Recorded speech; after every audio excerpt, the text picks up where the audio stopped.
अवघे 2 महिन्यांपूर्वी लग्न, नव्या संसाराची स्वप्न, पण अचानक घरातून आली मृत्यूची बातमी. तू मला सोडून दे, माझं दुसऱ्यावर प्रेम आहे असं पत्नी म्हणायची. असा कुटुंबियांचा दावा आहे. आणि अखेर एका 26 वर्षीय तरुणानं गळफास घेत आयुष्य संपवलं. नेमकं काय घडलंय मोहोळमध्ये, पहा हा खास रिपोर्ट. नमस्कार, तुम्ही पाहताय सत्य भिडू.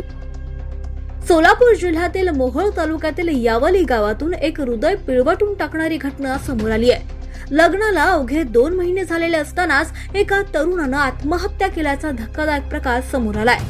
या प्रकरणात पत्नी आणि तिच्या कथित प्रियकराविरोधात गुन्हा दाखल करण्यात आलाय. मृत तरुणाचं नाव संजय राजाराम राऊत असून वय अवघं 26 वर्ष. 10 मे 2026 रोजी उत्तर सोलापूर तालुक्यातील दहिटणे येथील स्नेहल हिच्यासोबत त्याचा विवाह झाला. सुरुवातीला सर्व काही सुरळीत होतं, पण काही दिवसातच संसारात वाद सुरू झाल्याचं सांगितलं जातं. कुटुंबियांच्या तक्रारीनुसार पत्नी स्नेहल पतीसोबत बोलली नव्हती. तिने पती म्हणून स्वीकार करण्यास त्याला नकार दिला. इतकंच नाही तर माझं सौरभ शिंदेवर प्रेम आहे, मी त्याच्या सोबतच राहणार, तुम्हाला सोडून दे असं ती वारंवार म्हणत असल्याचा आरोप तक्रारीत करण्यात आलाय. या सततच्या मानसिक तणावामुळे संजय पूर्णपणे खचून गेला होता असा दावा कुटुंबियांनी केला.